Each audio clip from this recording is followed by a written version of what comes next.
రాబోయే రోజుల్లో మనం ఎలక్షన్లో దిగిపోయి ఇంటింటికి తిరిగినప్పుడు ఓట్ల కోసం మన ప్రజల్లోకి వెళ్ళినప్పుడు ఏ నిర్ణయం అయితే మన పెద్దలు తీసుకున్నారో అది మన జాతికి, మన ప్రాంతానికి, మన భావితరాలకు ఉపయోగపడే విధంగా చాలా లోతుగా ఆలోచించుకుని తీసుకున్న నిర్ణయం. మన రాష్ట్రం గురించి, మన ప్రజల గురించి, మన భవిష్యత్తు కోసం పనిచేసుకుందాం.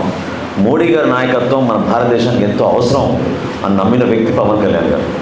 సో పవన్ కళ్యాణ్ గారు ఎప్పుడు కూడా చెప్పేది ఏంటంటే అటువంటి నాయకుడు దేశానికి చాలా అవసరం. రాష్ట్రం కోసం మనం ఆయన ద్వారా మనం కొన్ని పెట్టుబడులు, కొన్ని నిధులు, అదేవిధంగా కొన్ని ప్రాజెక్ట్స్ తీసుకొచ్చి మనం తప్పకుండా మన రాష్ట్ర ప్రజలను ఆదుకుందాం అనే ప్రయత్నం చేసుకుంటూ వచ్చాం. ఇప్పుడు వికసిత్ భారత్ గురించో లేదా డబుల్ ఇంజిన్ సర్కార్ గురించో మాట్లాడడం ఉపన్యాసాల్లో మనం చెప్పచ్చు. కానీ అది కార్యాచరణ వాస్తవ రూపంలో మనం ముందుకు తీసుకెళ్ళినప్పుడే మనందరం కూడా దాన్ని పూర్తి స్థాయిలో సంపూర్ణంగా మన నాయకులు ఏదైతే అనుకున్నారో ఆ అంకిత భావంతో పనిచేసే మనస్తత్వం మీ అందరిలో ఉంది. కాబట్టి నేను చాలా గర్వపడతాను.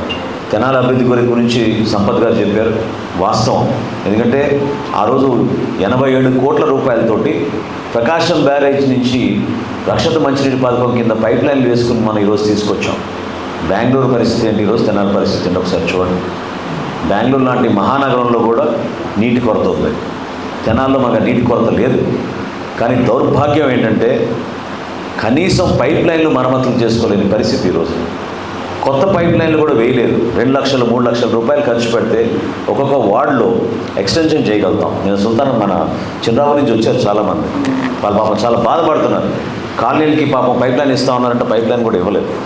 ఏదో జరిగిపోయింది. గతంలో 151 స్థానాలు ప్రజలు ఇచ్చారు. చాలామంది ఓట్లు వేశారు ఒక నమ్మకంతో. 3 రాజధానులు అన్నారు.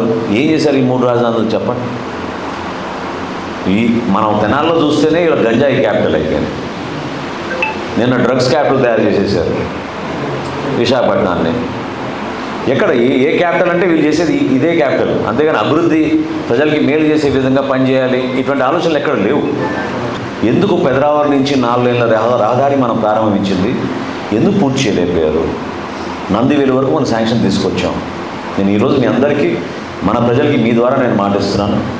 రేపటి రోజున మన ప్రభుత్వం ఏర్పడిన తర్వాత మొట్టమొదటి కార్యక్రమం అదే. ఆ 4 లేన్ల